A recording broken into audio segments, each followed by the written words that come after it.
We wanted to add before we get started. Maybe not an add, but question of subtraction. So admission of guilt on the behalf of the EV work group. We were not able to meet in between. Oh, okay, yeah. So I don't know if you totally want to, we can take that off the menu and go for next one. fair. Strike it. Sounds good. And Mr. Chairman, do you think we'll be able to adjourn by 8:45? I think with that off the table, it's quite possible. Okay. Do you have a hard stop? No, just desire to see Just a wrestling hoping match. to actually finish at a reasonable hour. Totally respect that. Anything else from anybody? No? All right. Just a quick question, is the deck email exploder working okay? I mean, I sent out something at like 5 o'clock. I haven't looked at it. Let me check. People get that? I got. It seems like occasionally, I think, Chuck, you mentioned something about not getting a I email did or not get something. it, yeah. Is it a docx file? Yeah, Yeah, I have it. okay. I So got just Todd wanted and to- Emily's, but not, I think I still need to be added to the distribution list. Oh, really? Oh, okay. I thought. DECCINH doesn't, anyway, I get things when I'm attached to them directly, but not. Oh, yeah. No, sorry about that. No worries. Thought I had checked on it with Karen and it was good, but knowing me, probably wasn't completely clear. So, that's cool. DEC is a distribution list, right? To the whole Yeah. committee? Great, Yeah. so, yeah, it's not working. All right. And you've checked spam and everything, I assume? Yeah. Yeah. Figured. So with that, nothing else on the agenda? Just one point of order, which is where we have one member operating Oh, should we remotely. do a roll call? Well, we should move to allow the remote member to participate. Oh, okay. Someone should make a motion to do that. Okay, so with that, I'll make a motion to hear Eric Lund as part of our meeting today. I'll second that. All in favor? Great. Hi, Eric. Hello. Does anyone have any edits for last month? Complete as always, in my opinion. Brief. With that, we've got Sophie with the results of the EV survey so far and your work on the climate action plan. It's, let me see if I can get this moving. Oh, man. I don't know. Just take some more minutes. It definitely is connected. I just don't know if it'll go to the TV. Oh, do we need to switch feeds? No. Is They have that to do what's something happening? downstairs. DCAT control room, do you have to do anything to allow Sophie's computer to display? I have. Is it not up on TVs? No. Huh. That's very strange. At the moment I show that, yeah, TV1 and TV3 should be showing the PowerPoint and TV2 should be showing Eric. No? It is all just Eric? Yep. Correct. Yep. We only see Eric Eric's all the smiling time. face, yeah. Though he makes a cutting figure, very handsome. Surrounded by Eric. Now we got it. He's got it. You've got it. He can see it. Turn your We screen still around. can. So now Eric can see it, but we can't in the council room. Actually, I could see it briefly, but then they cut back to the table. Huh. See, it's like showing correctly. on Eric my all computer. around. Yeah.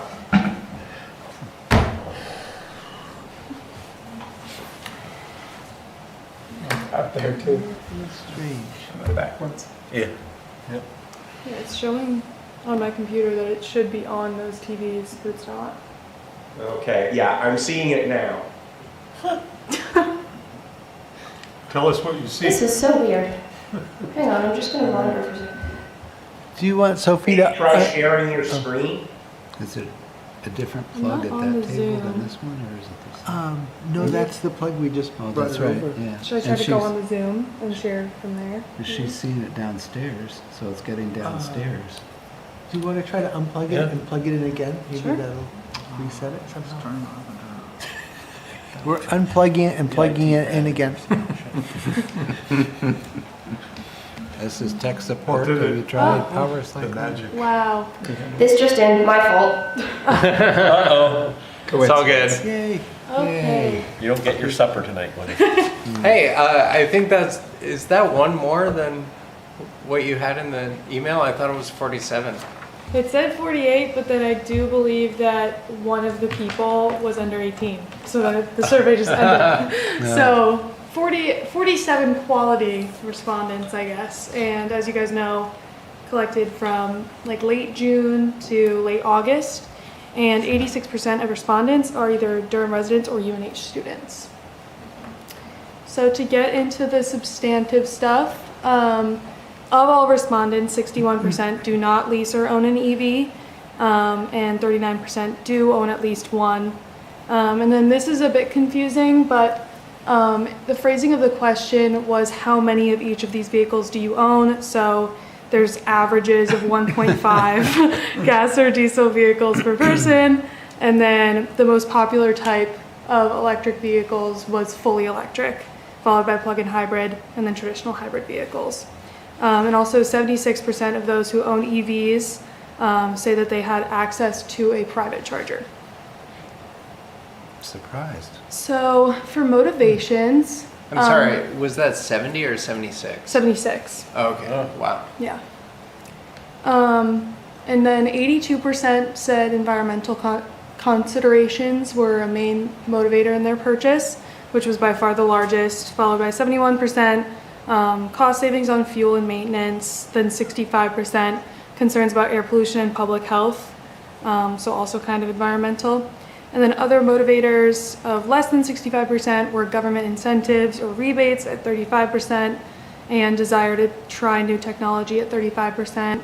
Only 24% said perception of EVs as safe and reliable, 18% influence of family and friends, and range and performance capabilities, and then 12% said availability of charging infrastructure. And then as for concerns, 47% that said that they were concerned about limited driving range per charge, 35% said battery life and durability, and then 29% for each of all of these concerns. So high upfront cost, lack of local charging infrastructure, unfamiliarity with technology, inconvenience of charging, and limited service options. And these were for current EV owners, their concerns at the time of purchase. And then on the right, you can see that's the answers for what information did you have difficulty finding when purchasing your EV. The largest was resale value projections at 31%, followed by a couple of 25%, local charging maps, government tax credits and incentives, maintenance and service requirements, EV range and performance in different driving conditions. And then 19% said EV-specific insurance options, then comparisons of models, and then 25%, none of these apply. And then as for usage and issues, on the left is Durham-specific public chargers. So 62.5% said they never use the Petty Brook lot chargers. 25% said they use occasionally, which is less than once a week. And then 12.5% said they use once a week. And then as for public library chargers, 60% said they never use it, and 40% said they use occasionally, which is less than once a week. And then on the right is issues. So 53% say there are an insufficient number of charging stations, not specifically in Durham, but just in general. 47% say that public chargers' charging speed is too slow. 35% say there are a lack of amenities like food options and bathrooms at public chargers, and 29% say that equipment is unreliable or malfunctions, but keep in mind that 76% of people who have EVs say that they have one in their home, so they're far more likely to, be critical of public chargers. Quick question. We Yeah, had absolutely.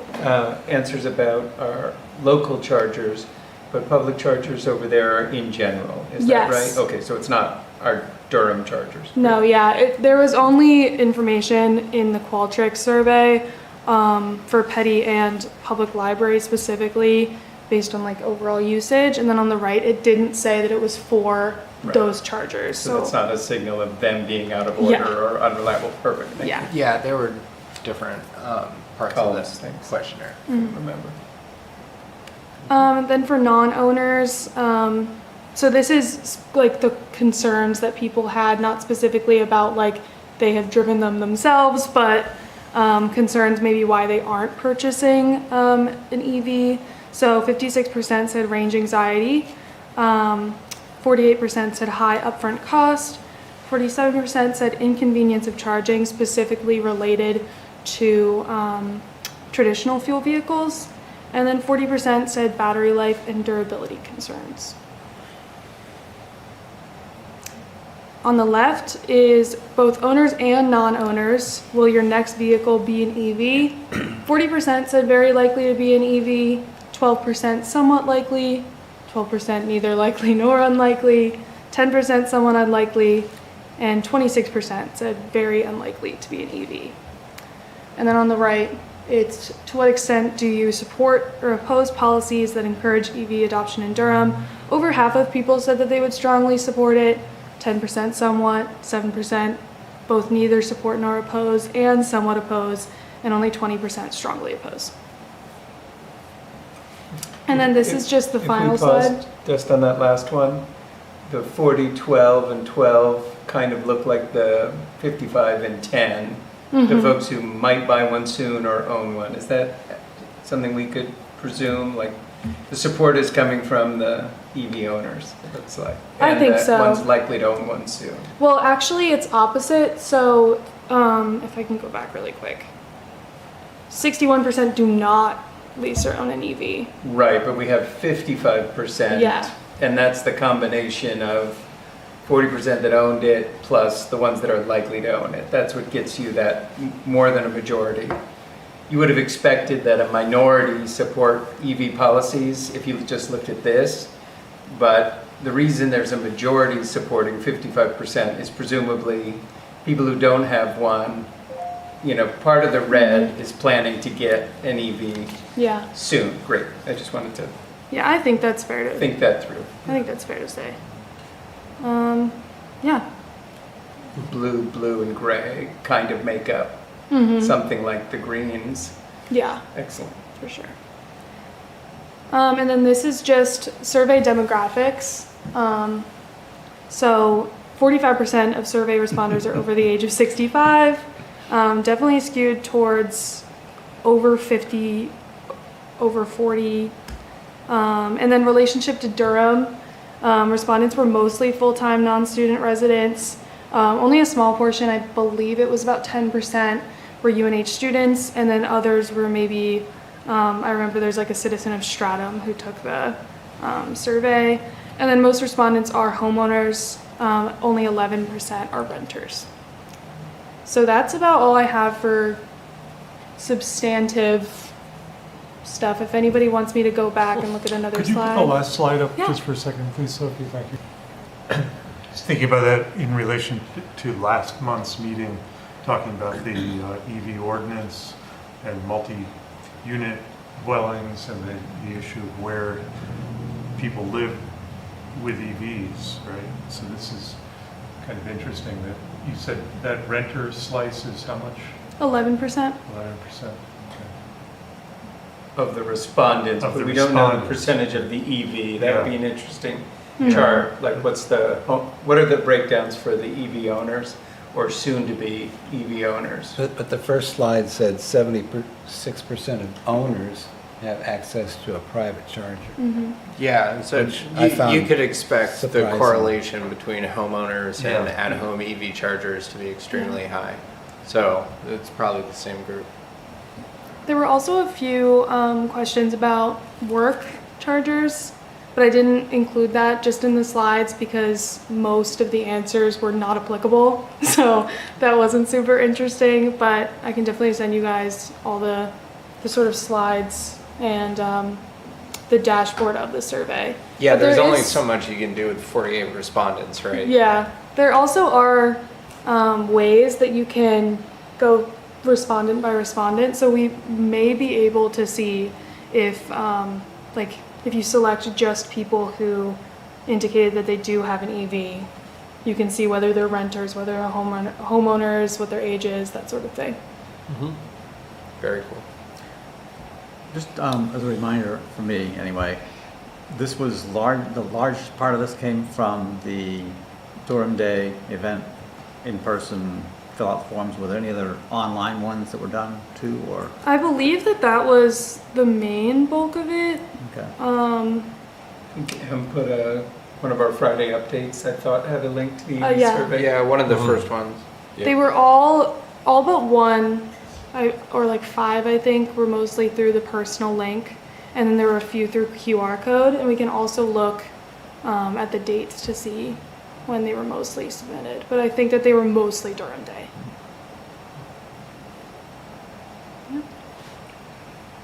So I think that supports, encouraging people to take the survey during events, which is why later in the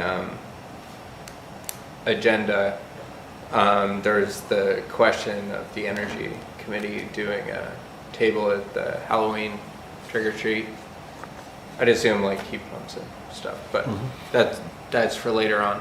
But it sounds to me like in-person solicitations of the surveys are pretty effective in getting us respondents. And yeah, it'll probably be skewed towards people who are residents, right? But I think school year type of stuff, we can still hopefully get some stuff out of it. Is it frowned upon to do it during car registrations, like hand a card or a QR code to ask for a transportation survey? I don't want to mess with the machinery of government. Yeah, well, whether or not people would like it or if it's legal aside, in my experience, a lot of those additional cards are kind of seen like, tell us how we did type of surveys. Mm-hmm. So I'm not sure we'd see a response rate much different from If part of the papers you're handed back by the town clerk with your registration and things is a little card from us to tell us about, Durham's transportation future, the QR code. yeah, I mean, I don't know if there's first of all, just a legal issue Exactly. with collecting that information like that. Perfect, just asking. Yeah, so, let's see, a few things. One, I think there might be some limitations in terms of what we can send out as part of the vehicle registration, but a lot of the registrations now are being done online. They're not even coming in. Easy go, yeah. Yeah, but to the extent they are coming in, just operationally, because of flooding last month, the clerk's office is crammed in first floor conference room, and there's barely So you're room to. saying we should bring them a large box of literature that they have to sort and hand out. I hear you. So- and then Let collate the for record us. show. Yeah, just the timing's bad right now. Now is not the time. Yeah, I'm sorry.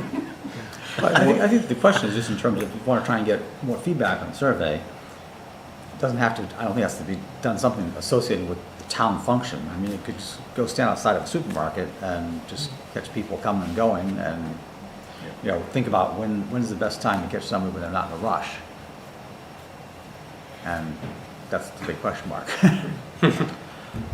Does anybody remember the number of EVs in town or at the registrations? It's in the hundreds, isn't it?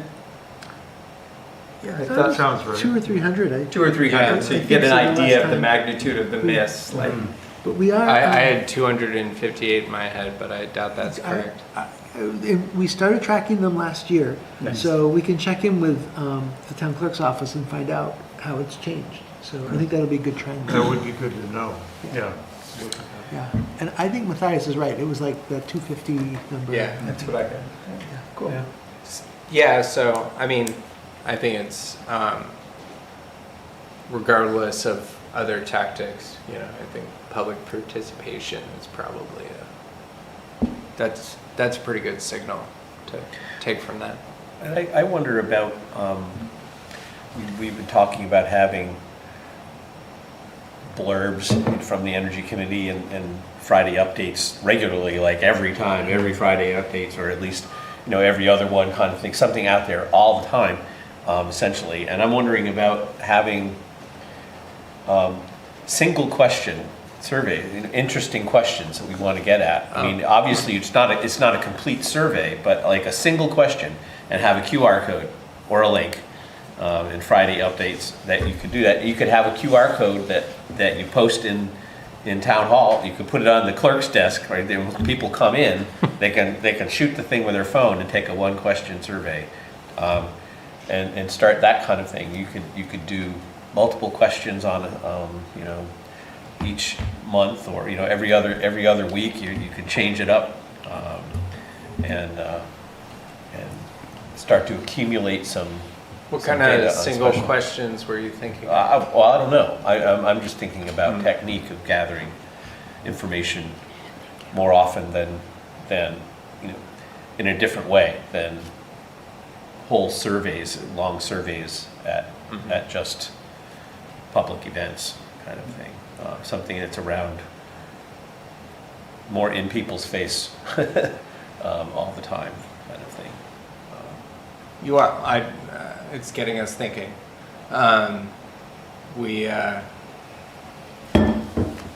I think we can definitely keep building this data set, and you know, if anyone comes up with more ideas, like, I think that's really great. But you know, maybe that is definitely something that we start trying to experiment with in Friday updates. Giving people, just kind of trying different methods of getting them in there like that. But I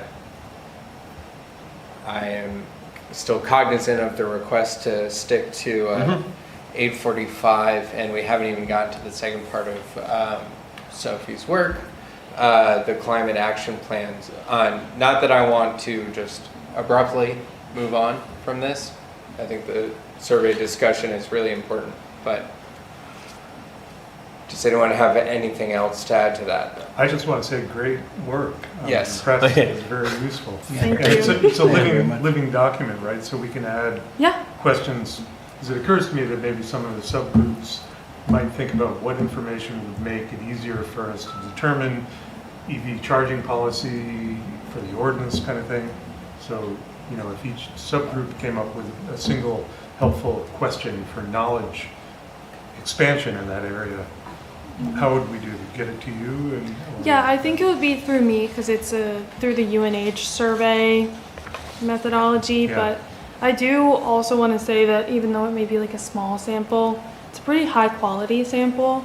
It's clear that the questions are very clear to people. It's not like people start and then decide to quit, Yeah. which is good because that usually does happen. So I think That might have sticking. just been me bullying people. That, sometimes it has to happen, yeah. I mean, if that's what it takes. It was But yeah. raining. I was like, come on, hurry up. And there was also way more, not way more, there's a few more questions that I didn't put in here just because they weren't very digestible in a slide format. But after the meeting, I'll definitely send these slides and then the sort of dashboard of questions Great. and their distributions to the group. Neato. Awesome.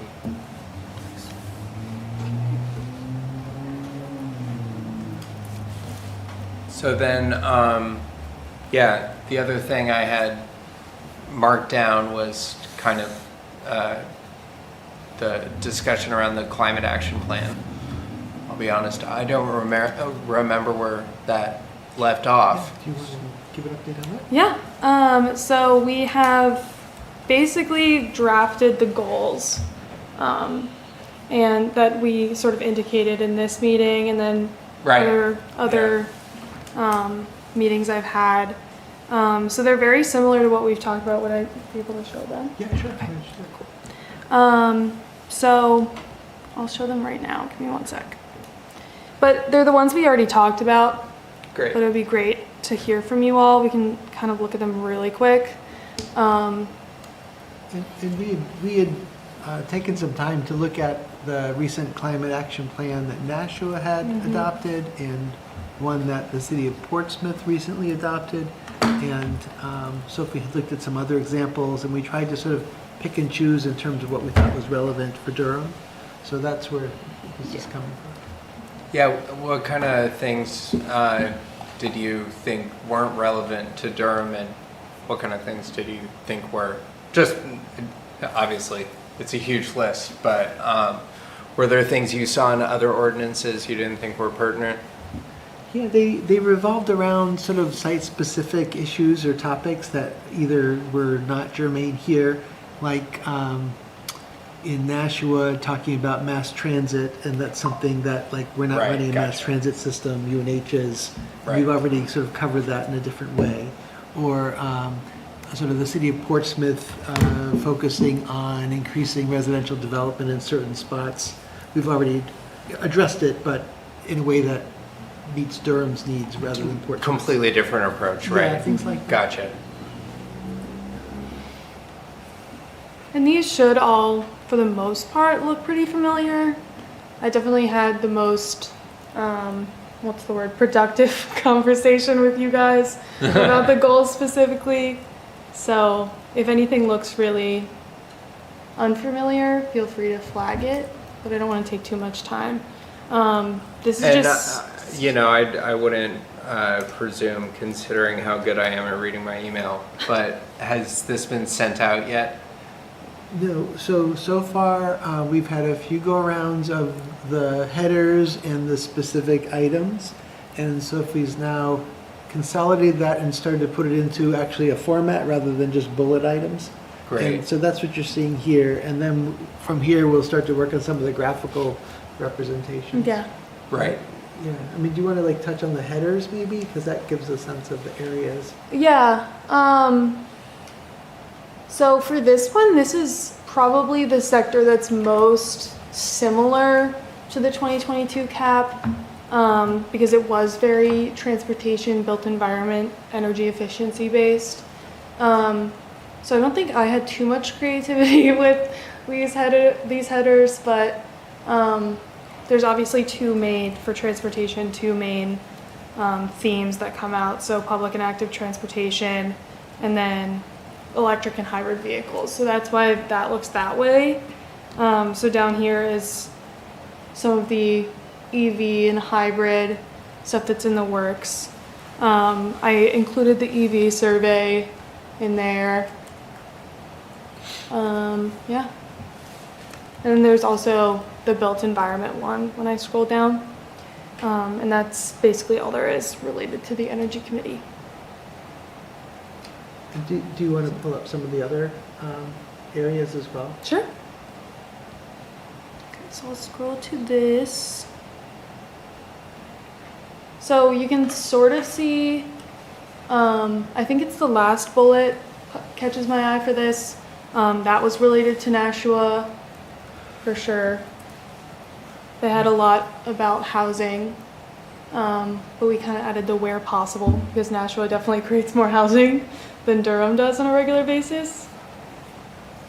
And we included like the exploring the community power reserve fund approach here, which is would be something new for us.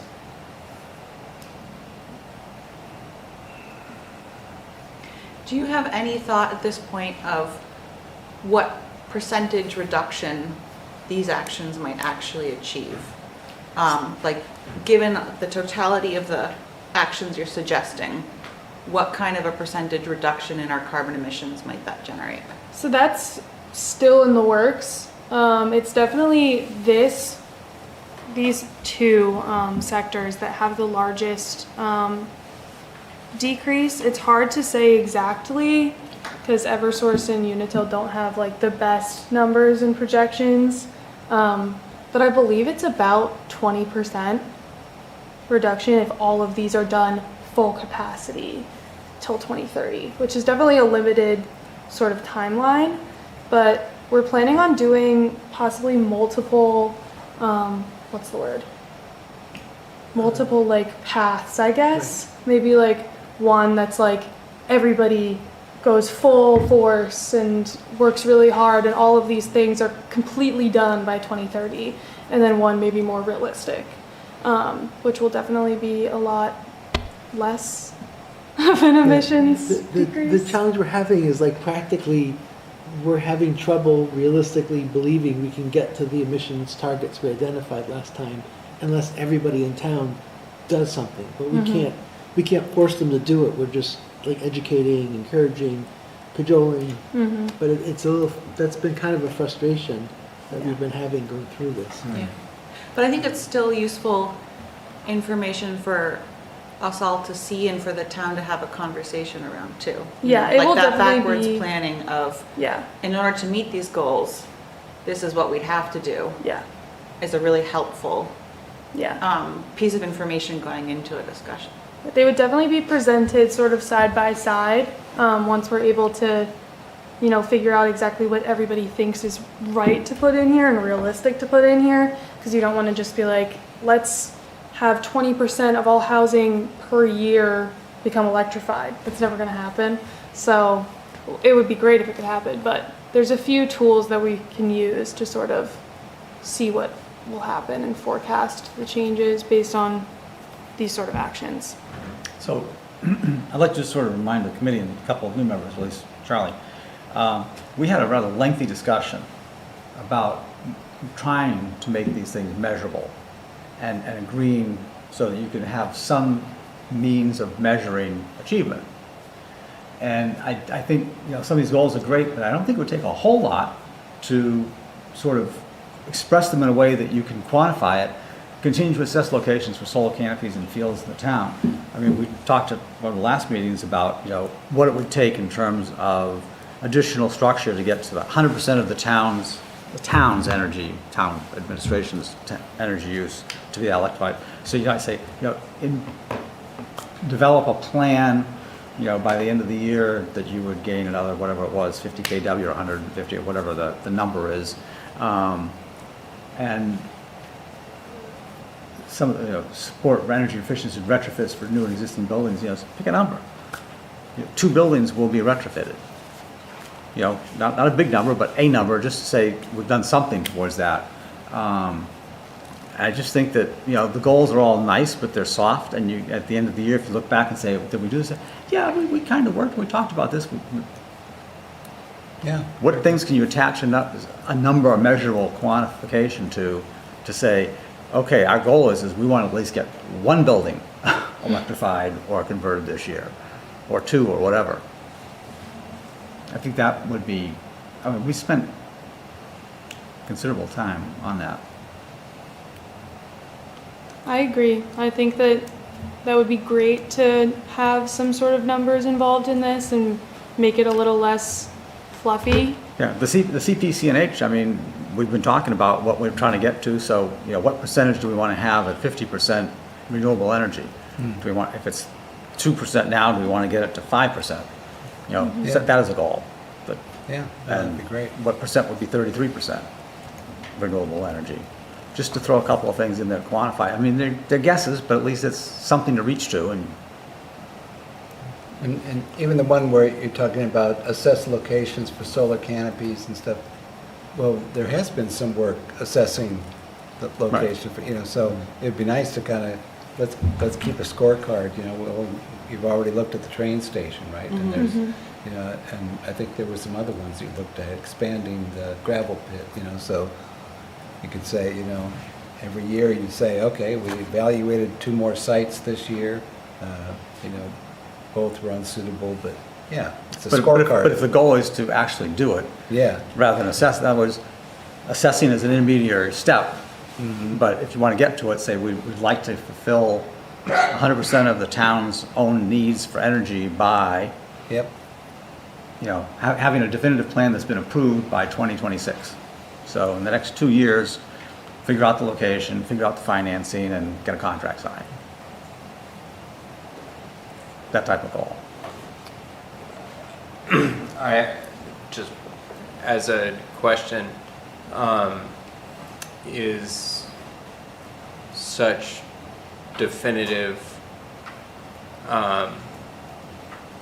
statement, like, is that actually the purpose of the climate action plan? To me, it's always sounded kind of like a community mission statement. So, not that I disagree with it at all, but is that actually the vehicle to set that rubric? Because I know the town's done it for a while. I don't know how it was, initially conceived. So I guess it's kind of more of a general question. Yeah, I think the plans can address it either way. We've tended to be more aspirational in terms of the statements here versus measurable, with the idea that we're setting the direction and that interesting committees and departments can run with it and see how far they can get, rather than just sort of picking a number. But again, we can add the amount of specificity we feel is helpful. Yeah, so I mean, it sounds like if we were to start setting numerical goals, that kind of triggers a kind of complete restart of this process. I don't think so.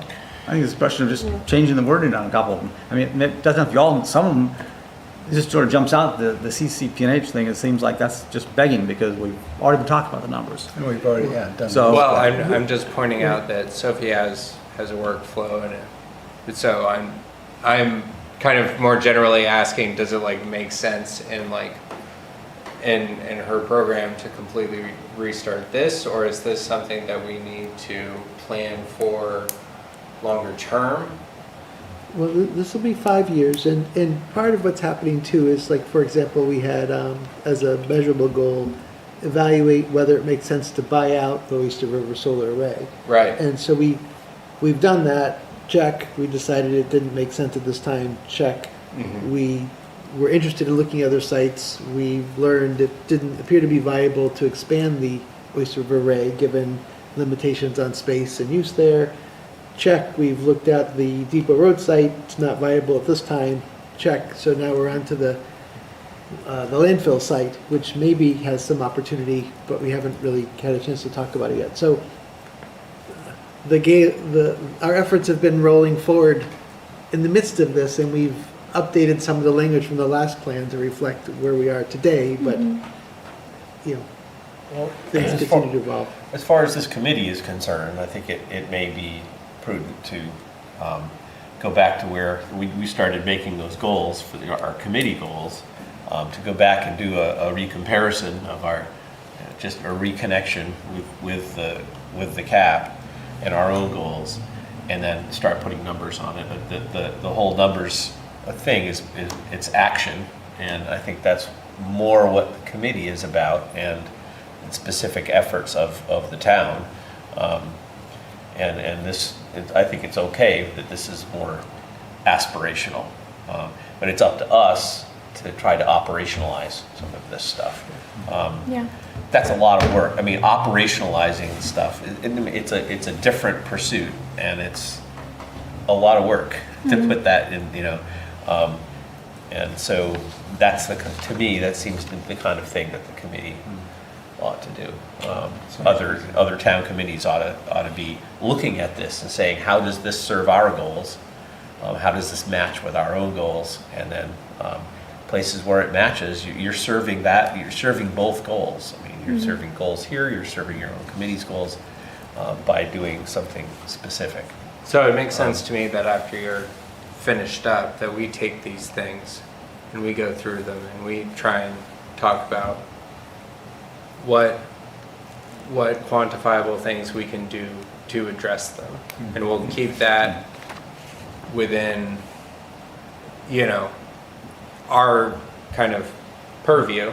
And then we can share that out kind of as an addendum to,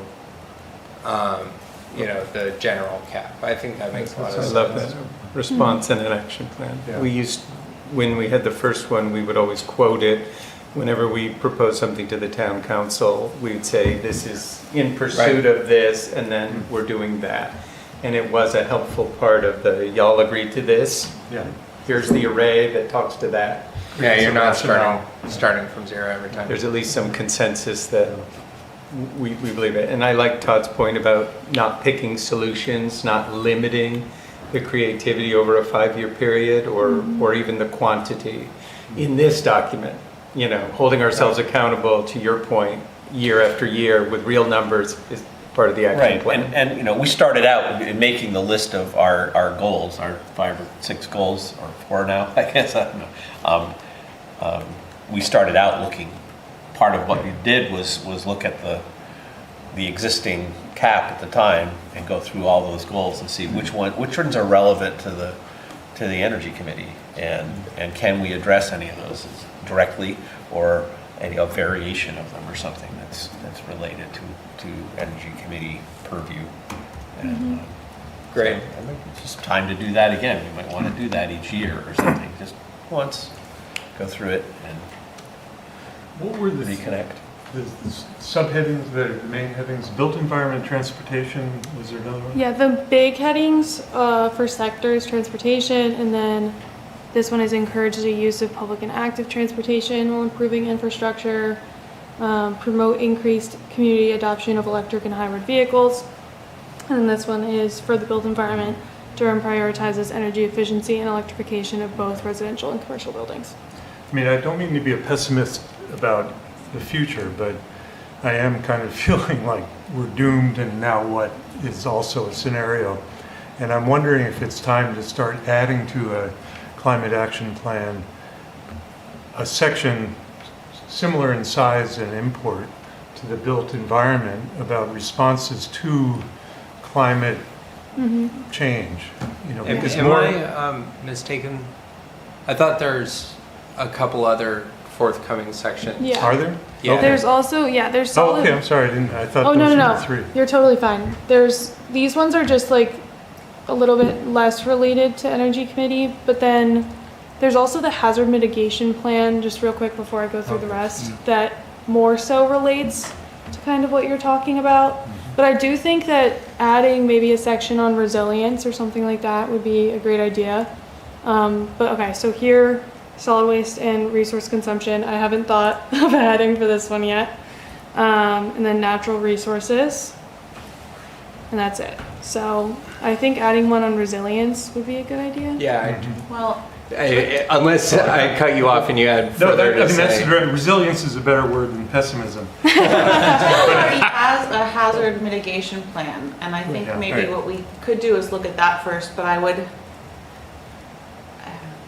I'd be worried about taking energy away from this focus and from the positive change we might generate. True.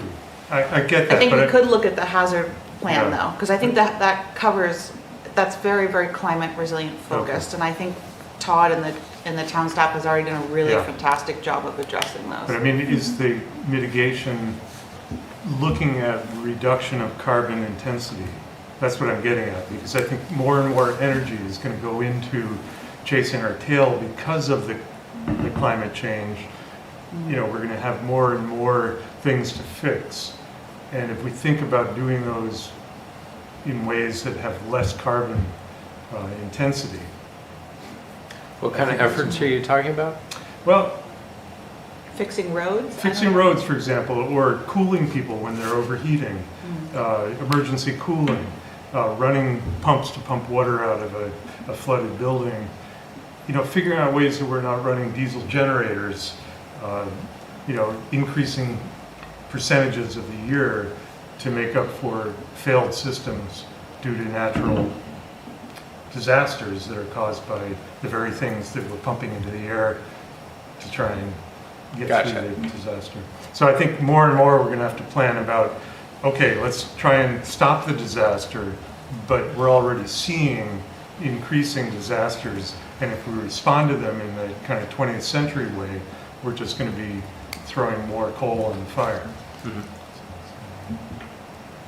Yeah, I think that makes a lot of sense. Okay. So, great.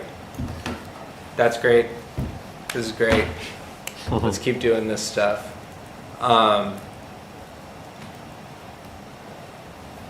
I think we have a couple good takeaways. Quantifying this when Sophie's done, looking a bit more at climate change responsiveness and resilience. That these are, big topics.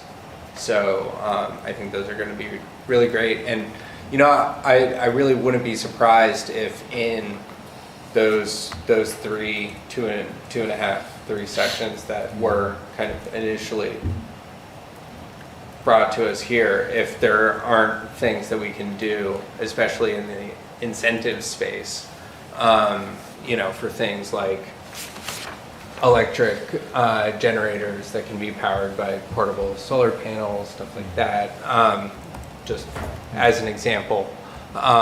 So, yeah, no, I like this a lot. Again, I'm trying to be that guy. Yeah. Do we have anything else to address on the subject of CAP? I think these are some really great things we can do with it, but.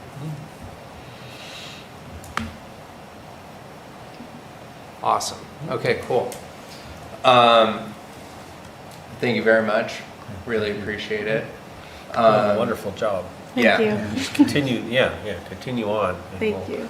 Have a nice product to work with. So from there, it'll move into more of a graphical format. And I think we can add some of the potential deliverables as part of some of the items if it makes sense. And we have an ongoing conversation around what level of reduction is realistic to hope to achieve. And we need to lay that out here too. Mhm. And Jennifer Andrews from UNH has been helpful in helping us work through that. Definitely. Awesome. Okay, I'll send you guys that document if you'd like, just to sort of look back on. It's not in the finalized stages too, so if there's anything that catches your eye, just let me know, and then I'll send the EV survey slides and the actual survey. Great. And Todd is a co-chair for the Energy Committee, just to respond back to Yes. Sophie with any edits. Yeah, I'd say individuals just respond back to Sophie. with That's what I feedback. thought. That'd be very helpful. Sophia, did you get my email about Yes. this? Okay, so Yes. if you could contact me Of sometime. course. Thank you so much. Understand the questions. So with that, I think we're good to move on to Friday updates. I understand you went through a little bit of a bother this last month. Yeah, I missed 1 week. I was traveling and just totally remembered on Friday. You put one in, we put one in initially. Week 1 was the CPCNH. And then we missed week 2. Then there was, week 3 was your message that you got in. And then we did an electric landscaping one. And we have one more lined up for this week, which is the energy audits one. These are M's ideas from earlier. Great. So we're set for this, and there's an October slate that I'm blanking out in the Google Doc for the next volunteer. There was a request, I don't know if it was Em who suggested that we keep all of these online in the, under the Energy Committee website, just as, an archive, I guess, or whatever. If that's something people think is a good idea, I can take that on to, Perfect. copy these. So I think it's a great idea, and I think after 10 or 12 months, we can begin to do reruns on some of them. Especially Even surveys. before some of them, I mean, Yeah. people don't read every single Friday That's update right, too. yeah. And so that's where that Google Doc that I hope everyone still has access to, but whenever I've had ideas, I've just dumped them in there, and I hope maybe everyone can use that space too. So if you find a cool link, a useful photo, we can just dump all of that into that Google Doc as well as kind of a space then whenever anyone has some, is working on it and needs some ideas, or they want to see, oh, I'd love to include something about heat pumps. What have we done in the past? They can, well, I guess we'll have the past stuff up there, but for any fresh ideas, if you're just looking for new resources. So the idea is that it, hopefully it won't be something kind of onerous where you have to really sit and spend a lot of time at the beginning of the week to come up with something. You can just kind of go to those resources and quickly pull something together. Okay. And your idea of scheduling the emails, if your program allows it, is in retrospect brilliant. Having not done that. As someone who's Highly frequently up recommend. at 2 in the morning and sleeping at 11 in the morning, I'm doing that a lot lately. Life is scheduled as a parent. Yeah, so it sounds like we need a volunteer for this month. I am going to be in the field. Also, I'm probably never going to do this, 'cause I'm always in the field. I'll certainly volunteer for at least one slot for our competition, our Seacoast Challenge, try to get another one out, so. Yeah, so I believe the paradigm we set up was one person per month. I don't think we necessarily need to do that, but I'm open to what people think. Could Emily, could you resend the Google Doc that you're linked to it? Yeah, Because I don't absolutely. think I have that. Fair enough. Well, I would volunteer for November if I can skip. This month is crazy for me, but November I'd be happy to do something. So I think we'd be happy to put you on the books for November preemptively, for sure. I just note, in terms of subscription to the Friday Update, we had sort of peaked out at around 3,800, 4,000. We were sort of up and down, and if an email address bounces 3 times, it gets automatically dropped from the list, so it stays pretty current. But over the last, since December, January, we've slowly built the subscription list up to 4,500, so we're up 500 from about 9 months ago. Wow. So that's positive. So something's right. People are Yeah. following. That's nice. Do we have measures of click rates or anything, or is? We can, if we think of it, we can look at that to see how many people actually clicked on something to open it. Oh, That's possible. oh, that's cool. Karen and I don't do that a lot just because Oh, it's we've got other things so we're much. thinking about. Yeah, so much. But we could. I guess maybe, Steve, if you would be up to doing 2, I could take the other 2 for October. Okay. Do you want to? I'll sign up for 2, and Okay. if you want to do 2, we'll trade emails on when and, Yes, and we would need one for this week, which would be for Thursday. I yeah. think I just did this week, 'cause Oh. September 30th kind of counted as still in the month. I think we're going by the Monday. Okay. Okay, so you have Alright. one already? I just Look had how one. organized we are. Look at that. So I put a new October schedule in, and I'm just splitting you. Steve, you'll do the first one and the third one to get Okay. Seacoast, and then you guys can move it around, but I just put your names in those slots. Amazing. Thank you. It's your wonderful document. Great. Well, that's wholesome and heartening. I really like this effort.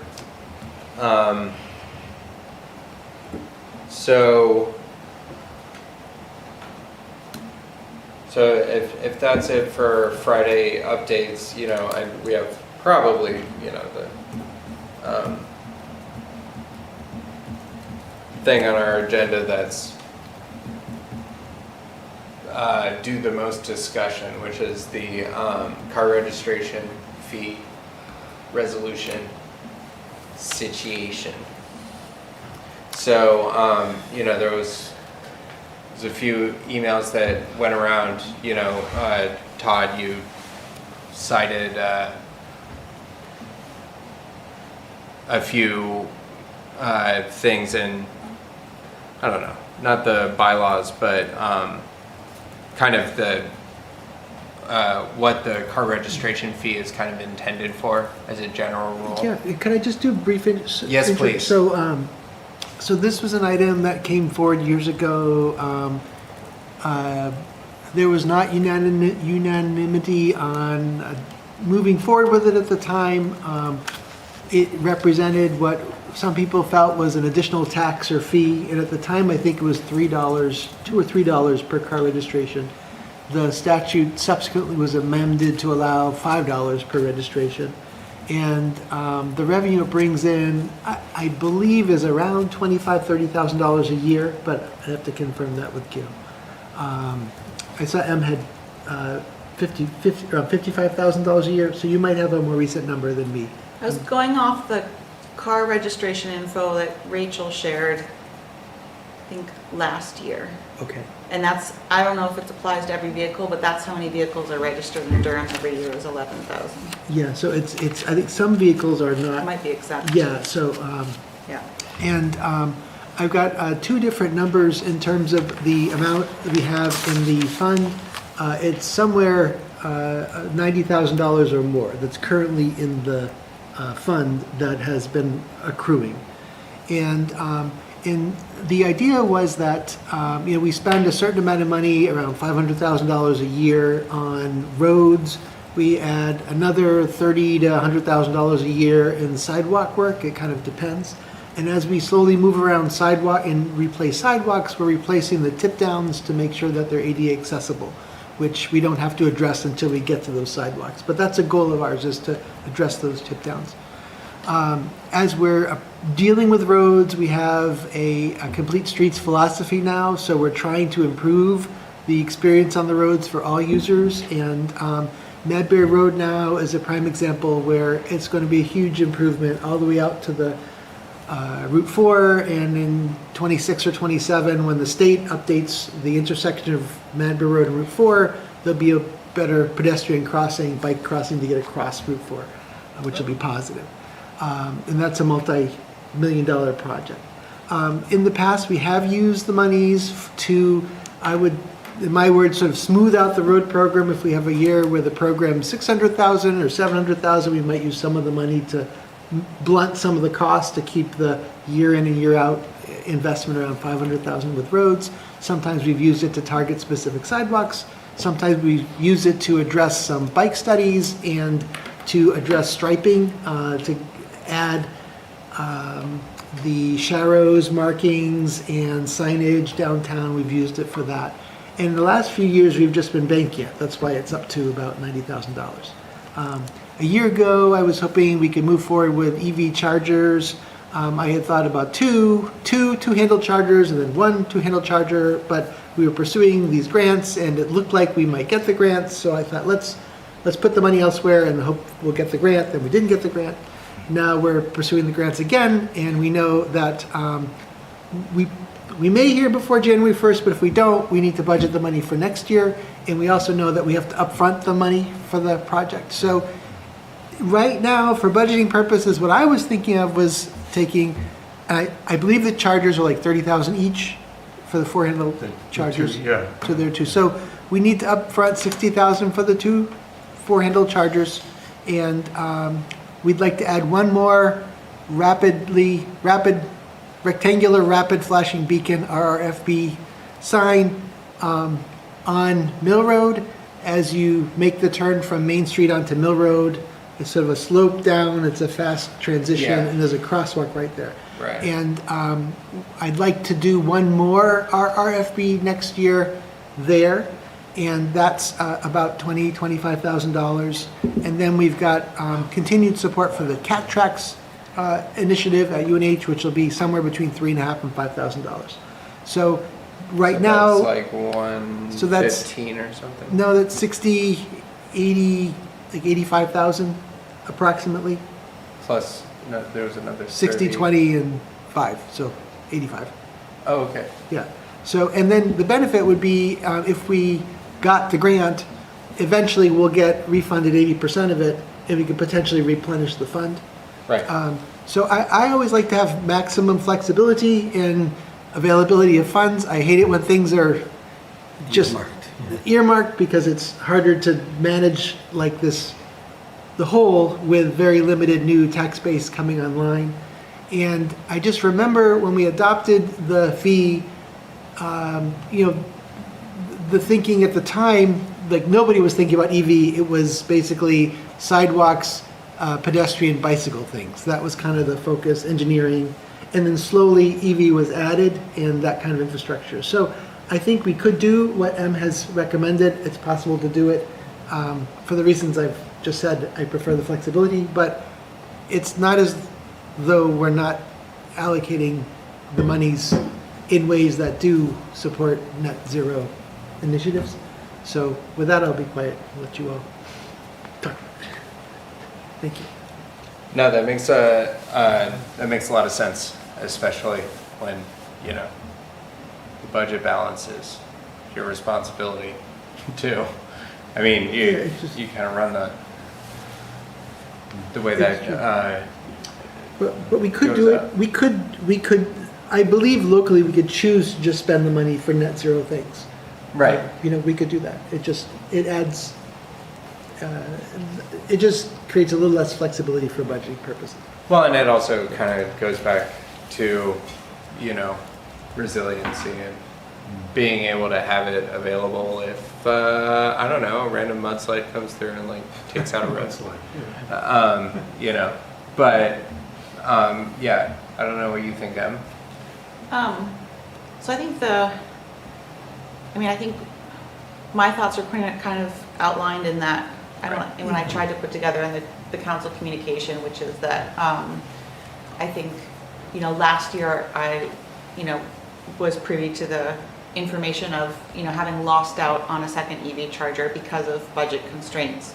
And I know that, you know, Todd and Public Works and a lot of different departments are trying to make these improvements where possible, but that there are always competing interests. And for me, I feel very comfortable saying that, you know, from a council perspective, I would rather fund a little more activity on our climate goals, and say our road maintenance program might suffer a little bit in its budget if it's their moderate give and take. Because I feel that charge, I think it's a really big deal that our town has adopted the Global Covenant of Mayors, and I really feel that charge probably much more strongly now, having a newborn, and saying, gosh, this is the science, we know the science, and we know that it's possible to get where the science tells us we need to be, but it takes some action, and it takes some changes, and those changes may be uncomfortable at times, but they're going to be a lot less uncomfortable than what we will see in our future if we don't do everything we can to curb climate change. And so I think, you know, I think that we've done a really good job in the past of trying to prioritize these, but I think, you know, I know Todd is happy to be in Durham and plans to stay around a little bit longer, but I don't know 10 years from now. I don't know what the council makeup might look like 5 years from now. And if it may get harder, if the budget is stricter or there are different priorities, if it may be harder to find funding to continue to advocate for net zero transportation. And so I see, you know, I certainly understand the argument for flexibility, but I also see some examples of where the net zero budget items have been cut. And I see a certain impetus to really argue that those are bread and butter, and to try and secure funding for that into the future, kind of no matter who the town council is and no matter who, you know, the town administrator is.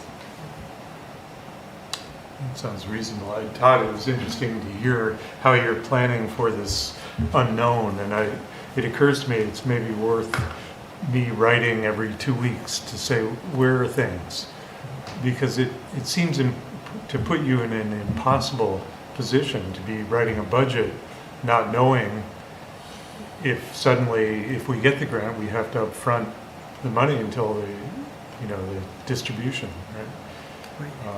So I'm writing that down as a plan. Every 2 weeks, I'm gonna bother the NHDOT, and then I'll loop you in and their response. But when is your budget actually put out to? So it'll officially or formally be presented to the council November 1st. Oh, so- October 31st, actually. It's already It's coming too late. right up. Yeah, But it'd be helpful to know, I mean, if we learned this year, this Mhm. calendar year, that we were a go, and we had to spend the money we're able to this year, I've put a hold on the 60,000 in our contingency, Yeah. which has now been freed up from the fire department where it was reserved, yeah. to do this, because it's important we do Yeah. it, I think. But if it's not this year, then we need to plan for it with Yeah. a contingency for next year. Yeah. Or the year after. I mean, having watched this process, I am 100% certain it's not going to happen before January 1 this year. I mean, 99% certain. Right. It seems like that's not the way those guys roll. I mean, it just takes forever. Yeah, and please, I'm not hostile toward EV projects at all. I'm very supportive of them. I like flexibility because I Yeah. never know what's coming. Right, Just don't know. yeah. And I will add one more thought, which is that maybe we want to think about, as an energy committee too, whether there's a point as well to sending something like this to the town council just to be debated at that level and possibly with a public hearing. Are there any points where just even sending something to the town council, and what I'd have to ask for Todd's help on, like whether there would be a public hearing or not, but there might be something helpful in just kind of having conversations at that next level and where the public is involved, because we don't really get a public audience following what's happening at the energy committee. So that's just a question for the committee as a whole. Maybe we want to think about that with this resolution or with other questions in the future. Are there times when we'd like to send an idea or a debate to the town council for some public interaction? And I think public hearing, a resolution wouldn't require a hearing, but it might be helpful because there may be residents who say, look, I don't like any new taxes. I didn't like this new tax coming on when I register, but if it's for the original intent, pedestrian, roads, sidewalks, those are things I might use. But if it's now only for EV, and if I don't use EV or want to use EV or support EV, wait a minute, it's not benefiting me anymore. And it'd be good to hear from the public about that, because I'm just presuming that there may be some people who feel that way, but I don't know. Small point of clarification, I think you did broaden it. It certainly, it may have been originally talked about as an EV and an EV charging. Yeah. But it was intentionally broadened to transportation and our carbon goal. And so that could include a pedestrian sign, quite frankly. It could include flashing lights. Sidewalks, yeah. Net Zero to- transportation initiatives. It could include your bike lanes. So I think the idea was, it was very worded to give you a lot of freedom, but to also say the future that Em's talking about is, 99.9% certain in front of us. And that if we don't begin to, literally earmark within a range of options that speak to this plan, it's going to be kick the can. And especially if we change administrators and, we want to just create the structure where that's, bolted in. So I wanted to congratulate you on how much leeway the thing left, Todd, I believe. And so hopefully citizens would come up and say, of those things, I don't drive EVs, but I like flashing lights for my school kids to cross the street, so I don't have to drive them.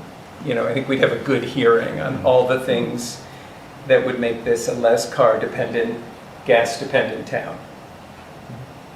Does that help a little bit, looking at that language, just that it does provide that leeway? It does. Okay.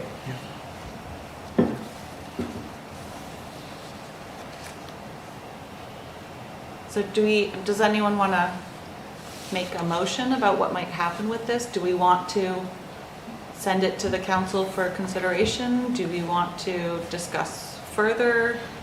I also know that I threw in, so when I was putting this together, I realized that I got information about these 3 upcoming dates in October, that they were being celebrated elsewhere in New Hampshire and through other municipal resolutions.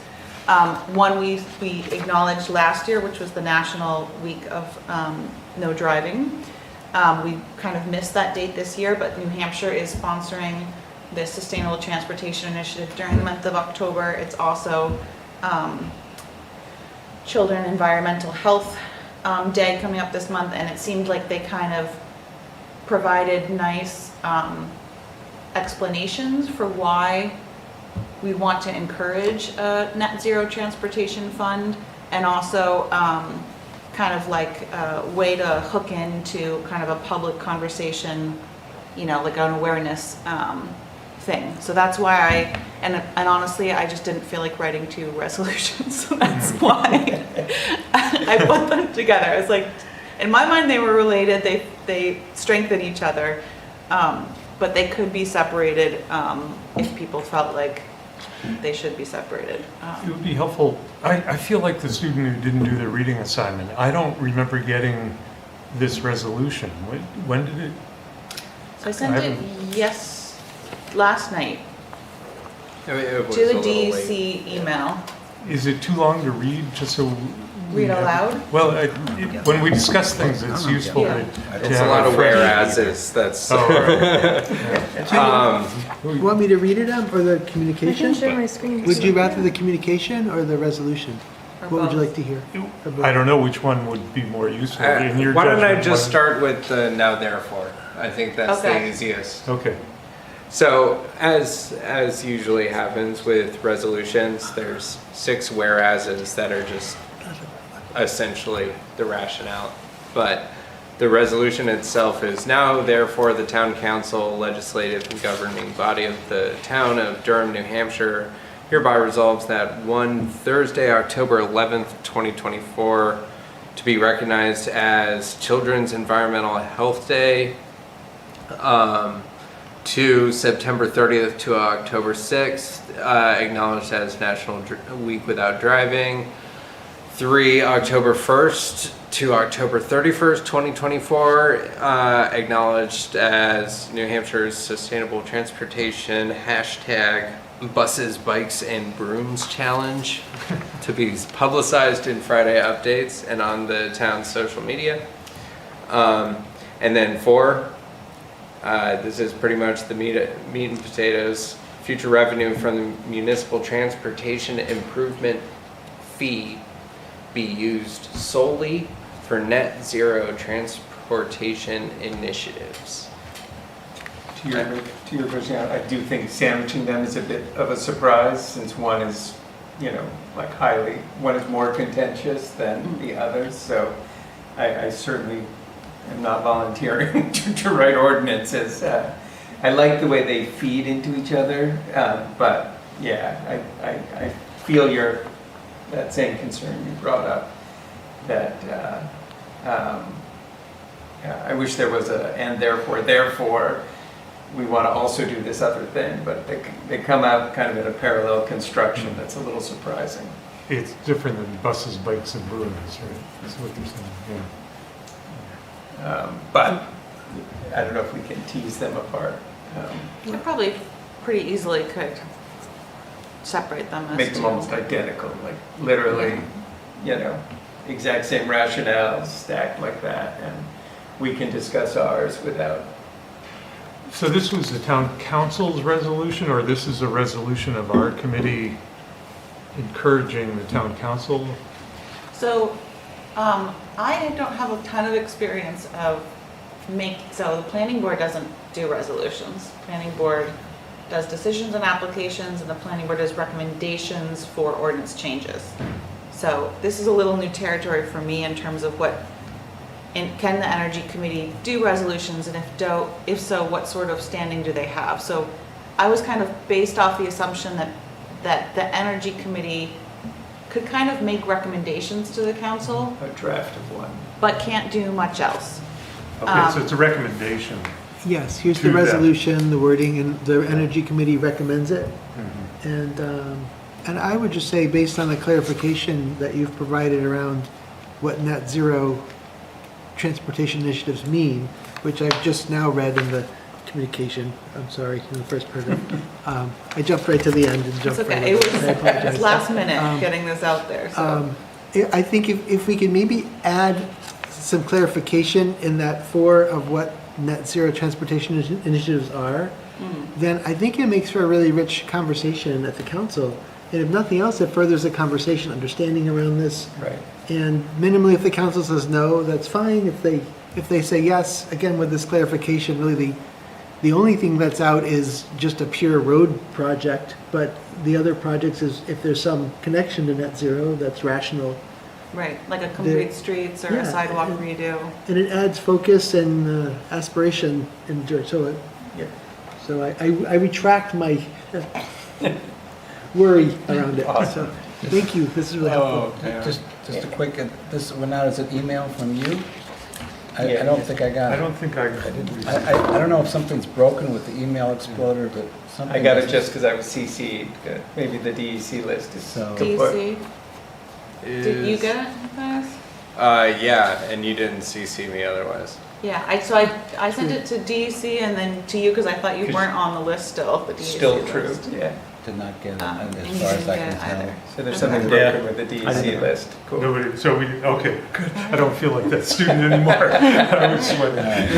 Well, I had an email where they were all listed out, and yeah. Well, it's probably Craig Stevens, I imagine, right? You Okay. need to follow up, but I'll take an action item to send Thank something you. to him. Yeah, because I just sent out We're the having issues with that. content calendar list again to DEC, and if that's not working, then none of you guys are gonna receive it. Yeah. Oh, geez, okay. Well, I got it. To the point of a rich Maybe debate. it's just my Maybe email. it's just you. Just go to you. I get them, I think. To Todd's point about it being a rich debate, I think then it would be, they know that the climate action plan is coming. They have this opportunity to begin to fund and prioritize and express this in their guidance to the administrator for the budgeting purpose. And, not to do it is also richly, at some point, to your point, real things, real numbers of charging stations need to be funded. And we can't always rely on Todd's passion for this issue, to get this stuff done into the budget. So I like that very much. And do it or don't do it, it's at least a moment of, acting or not that they have to consider. So I like that. I would potentially split it into 2. I don't know if others agree with that.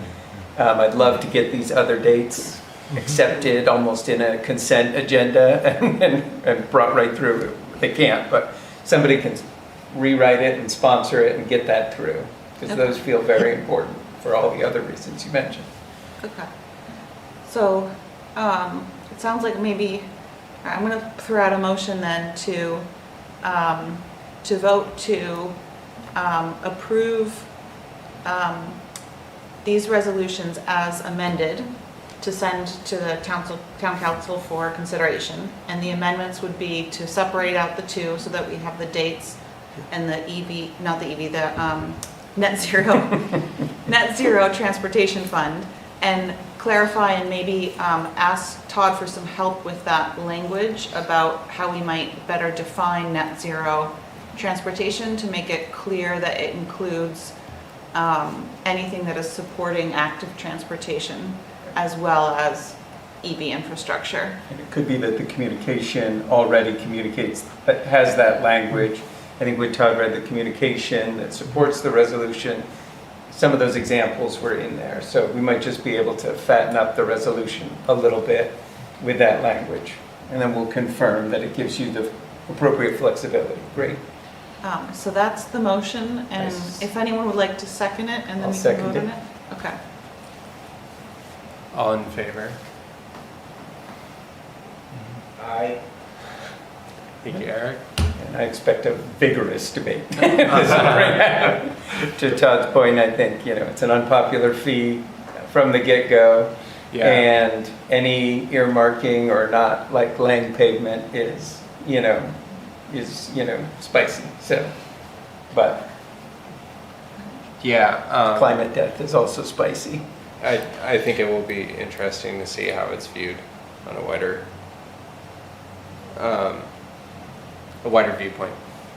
I just realized, Eric, are you comfortable if we include on there presented by the both of us? I know you and I did not talk before tonight, but as the official rep to the Energy Committee, I feel like I want you to have a piece of this if you're willing to take it.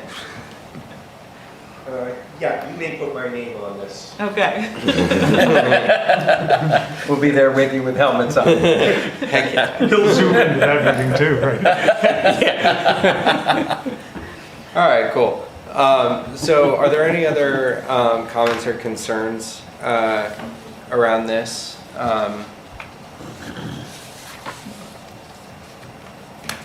With none seen or heard, the next thing we have on the agenda is skipping the EV ordinance, barring a forthcoming meeting. We have our monthly CBCNH and Seacoast Energy Challenge stuff. All right, thanks. Just to take a poll, I did send something out around 5 o'clock. How many people got it from the DEC distribution list? I did. I actually Clear? did not. You don't get a vote. I did not, no. Okay. This is So- a very broken All list right now. So I just sent something to Craig Stevens asking if he's the person to help us troubleshoot this. So it seems like it's very spotty. All right. Interesting. Anyway, so some updates from the board meeting last week. CPCNH is now going to start offering 12-month fixed rate plans, but they would like to get heads up, some kind of a head count or hands raised about who's interested, how many towns or customers might be interested in that, so they have an idea of the take rate on something like that. They're proposing to have both a calendar year and a fiscal year kind of alignment for these plans. So if any of you know of commercial businesses or people in town, I'm talking to Todd, and you're going to have a meeting actually tomorrow, so we may find more about what the town's interest is. But just going forward, if any of you think of anything about that, it's something that people have been asking about, because if you're doing the budget cycle, Fixed rates it would be always helpful. does, There was an update on rec purchases by CPCNH. So we periodically get this question about recs. What do recs mean? Where did we buy the recs? How are they associated? So they had an update from what CPCNH did for the 2023 year. We had a total load of 335,000 megawatts that we bought and distributed or whatever for our customers. 68% of the RECs we purchase are from New Hampshire, 32% are from Maine. So that's where we buy RECs from. They're always New England. 51% were hydro, 36% were biomass, and 13% were wind. But then further, they went on to talk about not all RECs are created equal. Because we're a New Hampshire organization, we want to, always buy our RECs in New Hampshire or at least New England if possible. But there's other RECs out there on the marketplace that are not coming from regions that are what they call compliance markets. So our RECs here, I don't know if you know how that works, but you have to comply with a certain percentage, and if you buying a REC is essentially a way of avoiding a fine. So the floor of the price for a REC is kind of what the fine would be if you didn't buy the REC, something like that. So for states that have that kind of regulation, there's kind of a floor of the lowest price you can buy for a REC. Other states that don't have that, then the price of RECs is just a free market floating thing. So what that means is, in the national market, there are what they call voluntary RECs that are at like 1/10 of the price of the recs that we pay up here. But at this point, CPC&H is still, the policy is we're going to buy New Hampshire recs first, New England recs second, and, you know, if we have to change that policy for some reason in the future, it's going to require, it would require a vote. But as you talk to other residents, you know, you may have, in fact, I even buy my power from a third-party supplier at this point, Direct Energy. They have they have plans that are 100%, you know, green, because it's, you know, they use RECs from hydro, but I'm sure that's these low-priced RECs from other states that are not comparable with the RECs up here. So if you have discussions with your neighbors, you know, why should I go to CPC&H because I can get a better rate from this third-party supplier and it's all green, and you say, well, it's not New England power and it's not New England RECs, and they're not supporting, you know, the green energy, you know, programs in New England. So you have a little bit more information to have that discussion. Could I ask a question about the composition again? There was 0 solar. Yeah, and that, I'm not quite sure I understand the reason for that. I wasn't able to be at this meeting, so I'm reading the notes and stuff from that. But I can go back and find out more about that. But there is. And the other question was on biomass. It has a mixed reputation as a source of power generation, and many people think it shouldn't be included in that portfolio, depending on the energy used to create the pellets. And some of the worst offenders are in the export market. But I'd be curious to keep poking with your board with the next meeting. Yeah, I already put that in the previous meeting, saying that we had, you know, there was substantial kind of pushback about biomass being on our, you know, renewable, you know, profile, but that's the state legislation, basically. It's a scandal in Europe, like in England, it's a scandal, but. Well, and there's apparently a very large plant in Berlin that employs a lot of people that, you know. I think the New England version is not nearly as troublesome as the some of the others. Export market version, which is like just because of a regulatory freak of European. It's crazy, yeah. You know, it creates all kinds of weird things. I just wanted to, I love the New England focus. I think that's, you know, real cost energy, and it's expensive to do these projects in New England. All of my firm's projects are in other regions because it's the only way to do utility scale at anything like the price. So this is impressive. Okay, good. For people who like accounting, the CPC&H just completed an audit for the previous year done by an independent third-party audit. If anybody is having trouble sleeping, we can give you a copy of that. And, there was nothing exciting that came out of that, but that's good. That's the best kind of audit. Only at Enron were they excited. It's kind of part of the process of the startup phase of CPC&H. You know, you get a few years under your belt, and it's time to do the audit process anyway. So everything came out okay. Seacoast Challenge. This is what we're waiting for. I put a link in the thing that I sent out. There's actually a public directory where they're dropping these reports in. So as of now, at least, Durham is kind of tied for second place, but we've got a lot of room to improve. And the way they were measuring it is it's the number of customers who have opted up from their town's default product.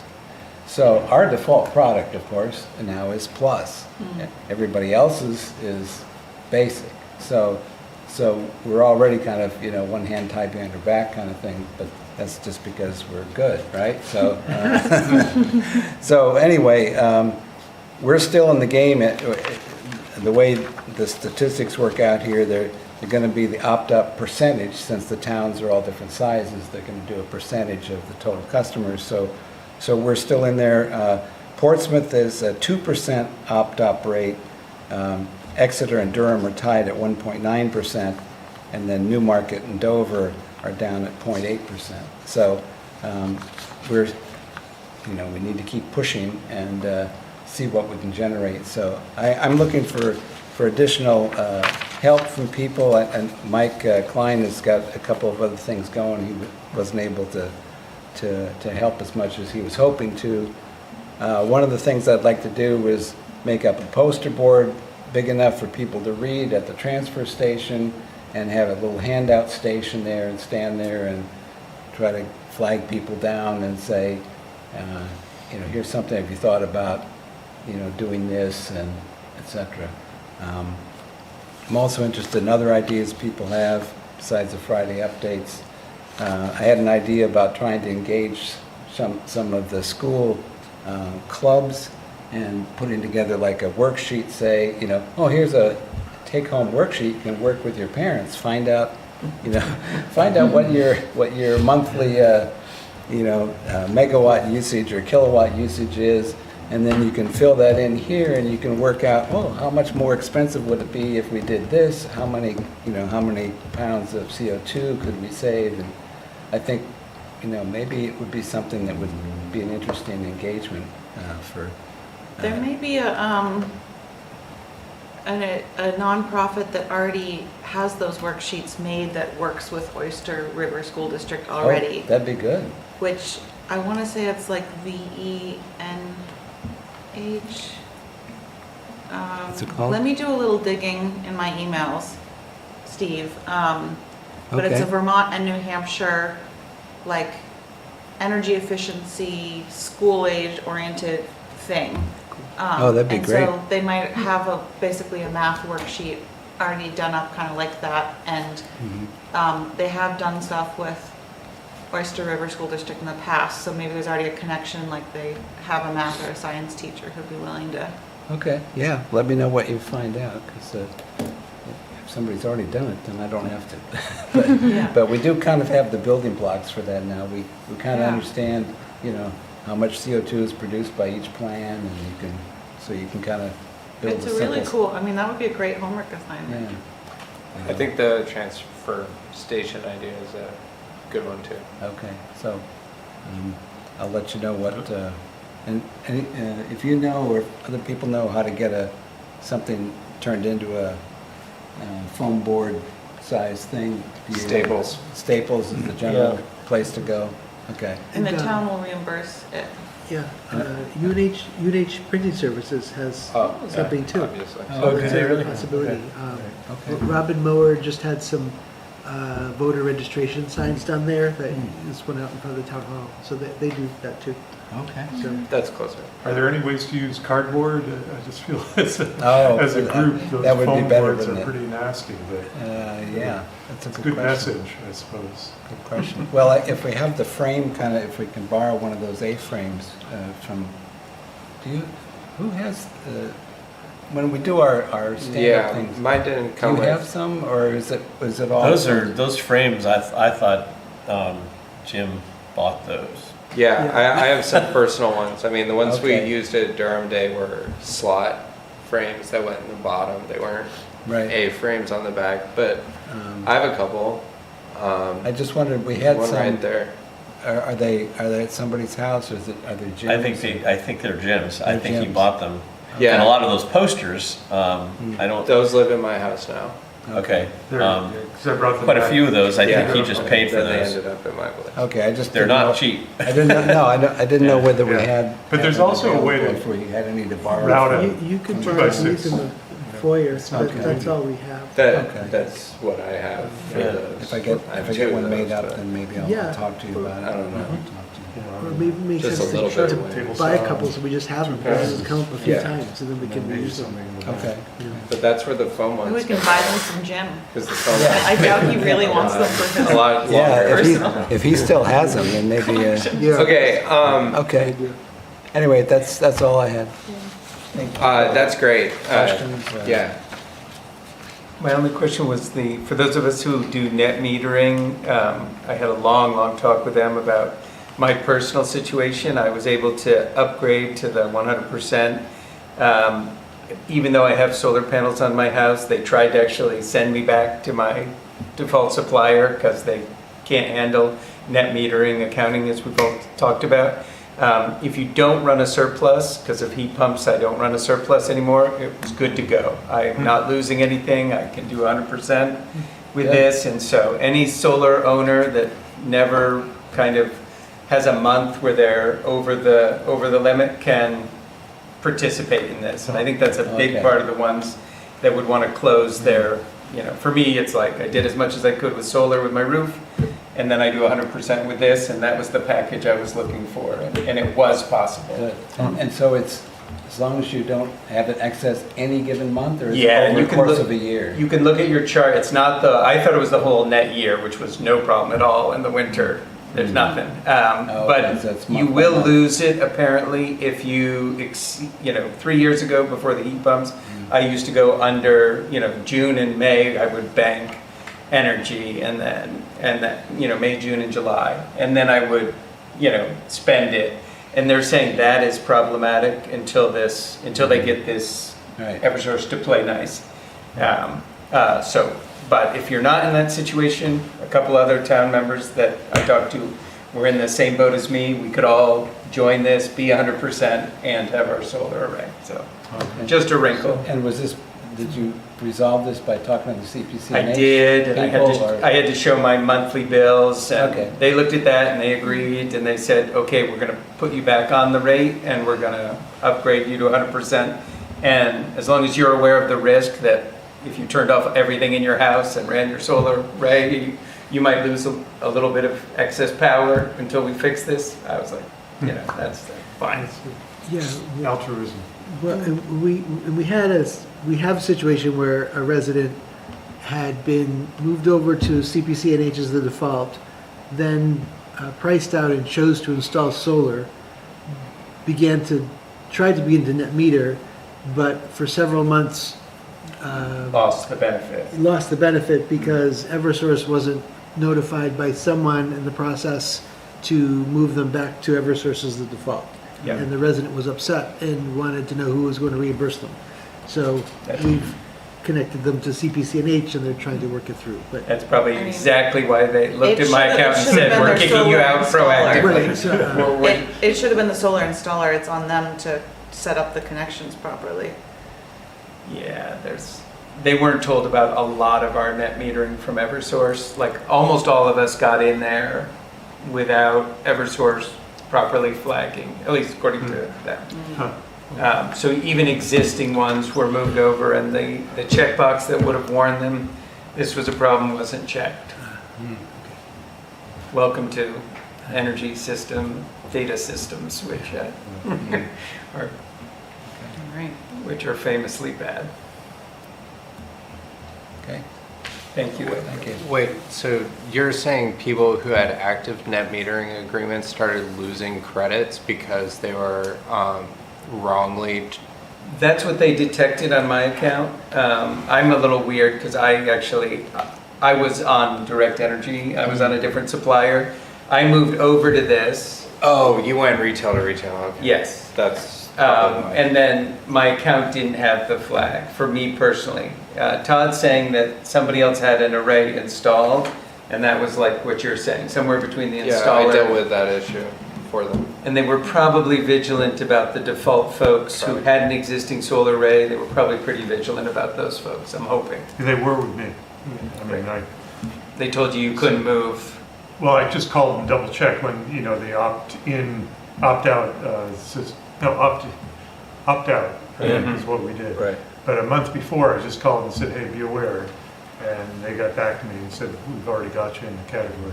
So, Yeah. To opt out, to not Yeah. move. To Right. stay with Eversource. Good. Because we do run surpluses, all months but January and February. So, Nice, it's glorious crazy roof. to give that up. That's exactly right. Okay. All right, great. So just a few things to check off here. We have some tickets available for the Local Energy Solutions Conference, which is November 1st in Manchester. I went last year. It was pretty good for a small single-day conference. I'm not going to be able to go this year. If anyone is interested in attending, let me or Todd know. There's usually some good booths there. You know, it's in the Hilton, and you know the speakers are usually very good, and they're usually very, very focused on things that are immediately available in New Hampshire. So You can hear from other towns, like the projects they've done, so sometimes it's very locally, like how they were able to get solar installed on their library. So I think Durham is pretty far along as far as New Hampshire towns go, but there's also an opportunity to talk to state officials and harangue them a little bit about, like, you know, New Jersey and Pennsylvania and New York have had their rebates for months. Why doesn't New Hampshire have their rebates ready, or things like that? right, Yeah, I'd love to be on the list of great. ticket takers. Yeah, email Todd and I. Okay. And I think Sophie, you might be able to sneak in here if you're interested. When is it? November 1st. I'll have to see. Friday, is that right? I think so. Let me check.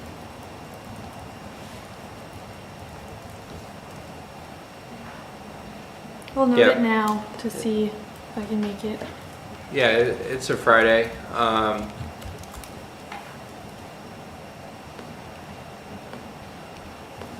Definitely be good networking for you. So I'm gonna keep it moving. Another thing Em wanted to bring up was the idea of getting a town-sponsored IR camera, like the $500 range style, so that Did we get one? The Energy Committee had one circulating. It's owned privately by Jim. That was Jim's. Oh, okay. Yeah, again. All right. Yeah, that was Because I Jim's. got to borrow that. It was she wanted to, I wanted to put it in the library. Oh, cool. So I was thinking a little bit about budget stuff and about our own goals and like what are the things, you know, our two major areas for carbon footprint. We know it's built environment, transportation. What are we doing in both areas?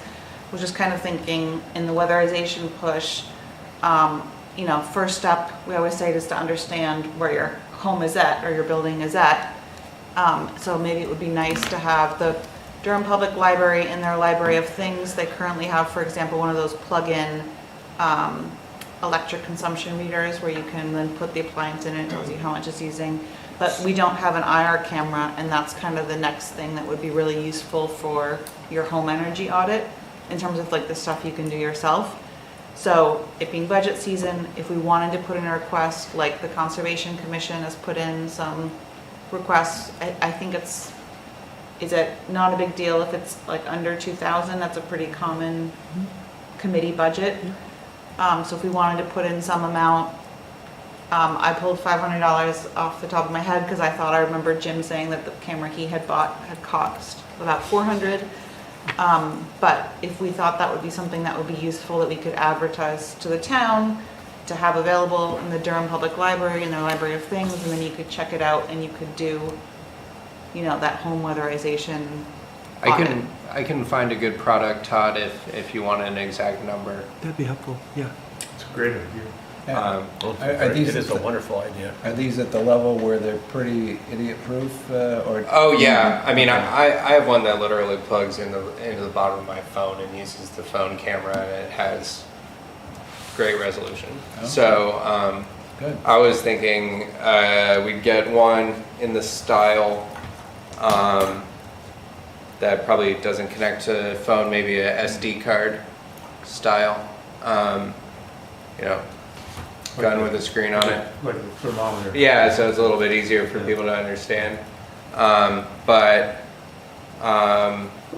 Yeah, I know people who work for FLIR, so I'll look at what's cheap this season.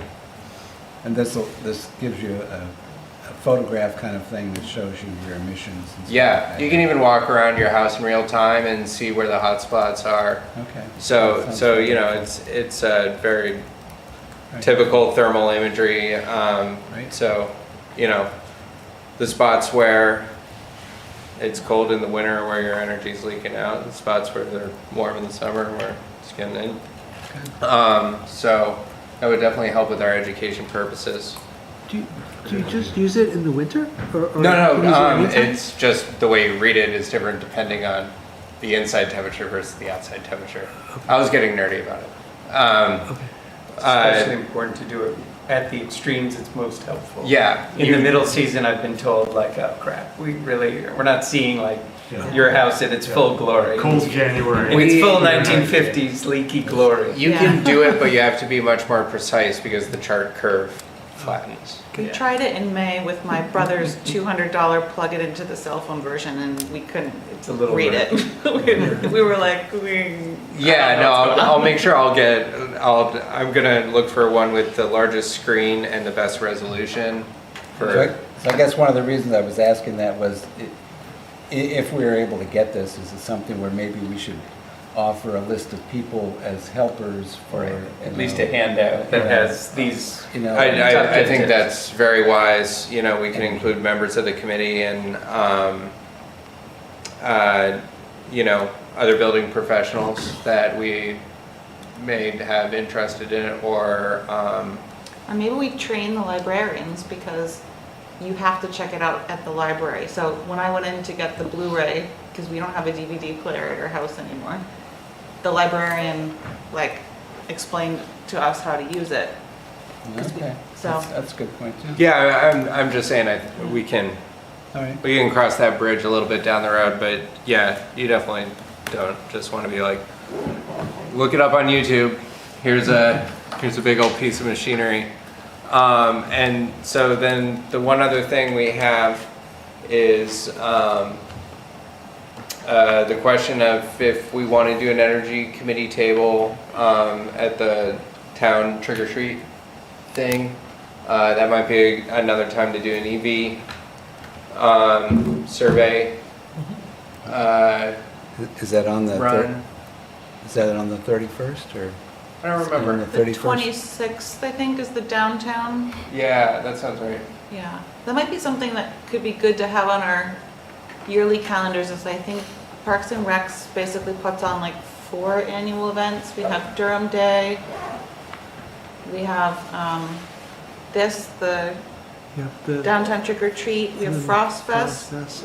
What am I And missing? There was something else there's earlier one this spring, more, Memorial Day. Yeah. Memorial Day. but I don't think that doesn't really have a Yeah. fair or anything. No. So, yeah, is that a Friday or no? I can look. 26th? That's a Saturday, Saturday, right? yeah. Yeah. Like I said, my month is ridiculous. I don't know if I can do that, but I wholeheartedly support it. So if anyone else is interested in doing so, you know, need to give Sophie a little bit of time to get us survey links. I have a bunch of the signs. I assume, you know, heat pumps is probably another good thing to talk to people about.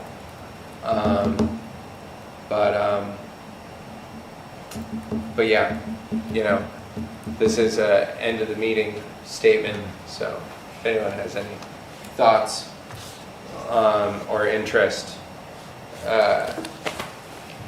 shoot me and the DEC email